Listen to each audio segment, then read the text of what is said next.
নমস্কার বন্ধুরা, আমার এই ছোট্ট চ্যানেলে আপনাদের সবাইকে স্বাগতম।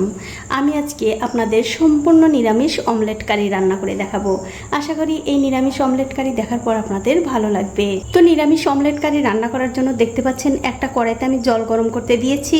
জলটা কিন্তু ভালো করে গরম হয়ে গেছে। এখন এই জলের মধ্যে দিয়ে দিচ্ছি ছোট্ট এক বাটি সয়াবিন, আর তার সাথে দিয়ে দিচ্ছি একটা আলু কিন্তু আমি একদম পাতলা পাতলা করে কেটে দিলাম যাতে তাড়াতাড়ি সেদ্ধ হয়। এবারে আলু আর সয়াবিনটা যতক্ষণ না ভালো করে সেদ্ধ হচ্ছে ততক্ষণ কিন্তু রান্না করে নিতে হবে। ওদিকে আলু আর সয়াবিন সেদ্ধ হতে হতেই এদিকে আমাদের যা করতে হবে, অমলেট কারির জন্য একটা মশলা তৈরি করে নিতে হবে। তার জন্য একটা বাটিতে দিয়ে দিলাম স্বাদ মতো নুন, হলুদের গুঁড়ো, লঙ্কার গুঁড়ো, জিরার গুঁড়ো, ধনিয়ার গুঁড়ো। সবশেষে এর মধ্যে একটুখানি জল দিয়ে খুব ভালো করে এই জলের সঙ্গে মশলাটা গুলিয়ে নিতে হবে। দেখুন মশলাটা কিন্তু জলের সঙ্গে খুব ভালো করে মেশানো হয়ে গেছে। এখন এই বাটিটা আমি একপাশে রেখে দিচ্ছি। এখন একটা বাটিতে নিয়ে নিচ্ছি একটু বেসন আর একটু ময়দা। বেসনের থেকে কিন্তু বন্ধুরা ময়দাটা একটু কম নিতে হবে।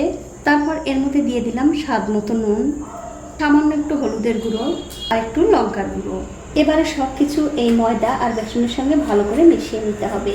যখন দেখবেন খুব ভালো করে মেশানো হয়ে গেছে তখন এর মধ্যে অল্প অল্প করে জল দিয়ে খুব সুন্দর একটা ডো তৈরি করে নিতে হবে। তার বন্ধুরা ডোটা কিন্তু খুব একটা নরম হবে না, একটু শক্ত করেই মাখাতে হবে। তো এই দেখুন সামান্য একটু জল দিয়ে ময়দা আর বেসন কিন্তু আমি খুব ভালো করে মাখিয়ে নিয়েছি। এবারে একটা ঢাকা দিয়ে একপাশে রেখে দিচ্ছি। আর এদিকে দেখুন যে সয়াবিন আর আলু আমি সেদ্ধ করতে দিয়েছিলাম, আলু আর সয়াবিন কিন্তু খুব ভালোভাবে সেদ্ধ হয়ে গেছে।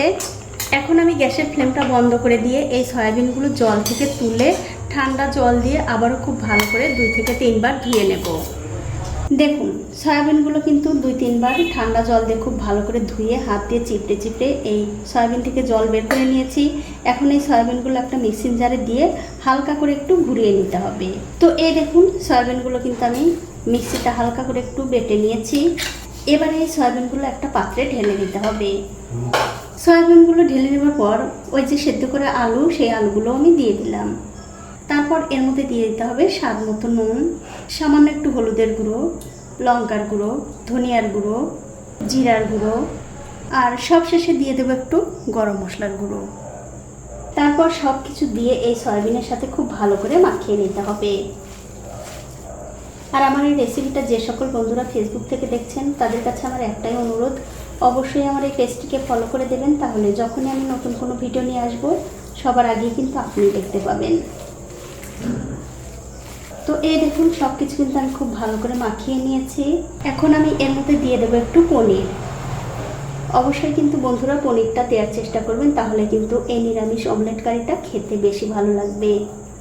আর আমার এই ছোট্ট চ্যানেলটি যারা সাবস্ক্রাইব করেছেন তাদেরকে অনেক ধন্যবাদ, আর যারা সাবস্ক্রাইব করেননি তাদেরকে সাবস্ক্রাইব করে নেওয়ার অনুরোধ রইল। তো এই দেখুন বন্ধুরা পনির কিন্তু আমি গ্রেট করে দিয়েছি। আর পনিরটা যখন আমি এই সয়াবিনের সঙ্গে মেশাই তখন আমার ক্যামেরাটা অন করার কথা মনে ছিল না। তো পনিরের সঙ্গে সয়াবিন কিন্তু আমি আবারও খুব ভালো করে মিশিয়ে নিলাম।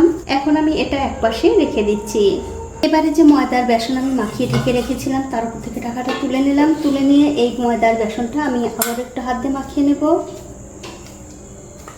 তো এই দেখুন ময়দার বেসন কিন্তু আমি আবারও খুব ভালো করে মাখিয়ে নিলাম। এখন আমি এখান থেকে ছোট ছোট করে লেচি কেটে নেব। এবারে একটা লেচি নিয়ে হাত দিয়ে খুব ভালো করে গোল করে নিতে হবে। গোল করে নিয়ে এই লেচিটা দিয়ে খুব সুন্দর করে একটা পাতলা রুটি বেলে নিতে হবে।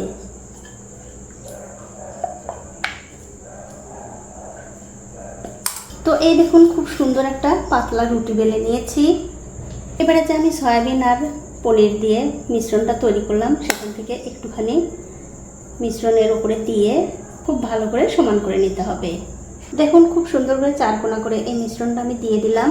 এখন আমি এই রুটিটা ভাঁজ করে নেব। তার আগে চারিদিকে একটু জল লাগিয়ে নিচ্ছি। এরকম করে যদি একটু জল লাগিয়ে ভাঁজ দেওয়া যায় তাহলে কিন্তু এই ভাঁজটা ভাজার সময় খুলে আসবে না।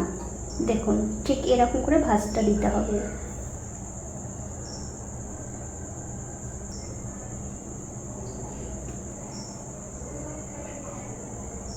দেখুন খুব সুন্দর করে কিন্তু আমি ভাঁজটা দিয়ে দিলাম।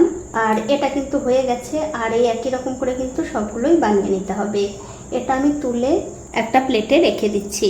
তো তো এক এক করে সবগুলো অমলেট কিন্তু আমি বানিয়ে নিয়েছি। এখন আমি অমলেটগুলো ভেজে নেব। তার জন্য একটা কড়াইতে দিয়ে দিলাম সর্ষের তেল। আপনারা চাইলে সাদা তেল দিয়েও রান্না করতে পারেন। কিছুক্ষণ পর যখন দেখবেন তেলটা ভালো করে গরম হয়ে গেছে, তখন একটা একটা করে অমলেট দিয়ে ভেজে নিতে হবে। আর এই অমলেটগুলো দিয়ে দেওয়ার পর একটুখানি পরেই দেখবেন এই অমলেটগুলোর একদিকটা হয়ে গেছে, তখন অন্য দিকটাও উল্টে দিতে হবে। এরকম করে উল্টে পাল্টে একটু ভালো করে ভেজে নিতে হবে। তো এই দেখুন গ্যাসের ফ্লেমটা লোতে রেখে এই অমলেটগুলো কিন্তু আমি উল্টে পাল্টে খুব ভালো করে ভেজে নিয়েছি। এগুলো কিন্তু ভাজা হয়ে গেছে, এখন আমি তুলে নিচ্ছি। আর এই একই রকম করে কিন্তু সবগুলোই ভেজে নিতে হবে। তো সবগুলো অমলেট আমি খুব ভালো করে ভেজে তুলে নিয়েছি। এখন আমি ওই তেলের মধ্যে দিয়ে দিচ্ছি একটু গোটা জিরা, দারচিনি আর সাদা এলাচ।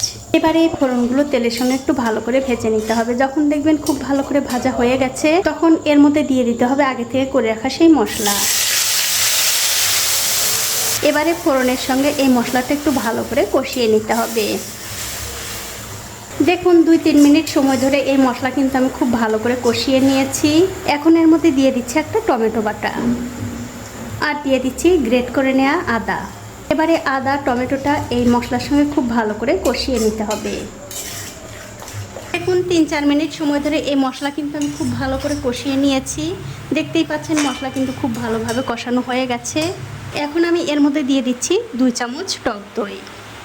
এবারে মশলার সঙ্গে এই দইটাও খুব ভালো করে মিশিয়ে নিতে হবে।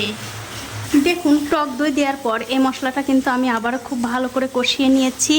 দেখতেই পাচ্ছেন মশলা থেকে কিন্তু তেল ছাড়তে শুরু করেছে, তার মানে এই মশলাটা কষানো হয়ে গেছে।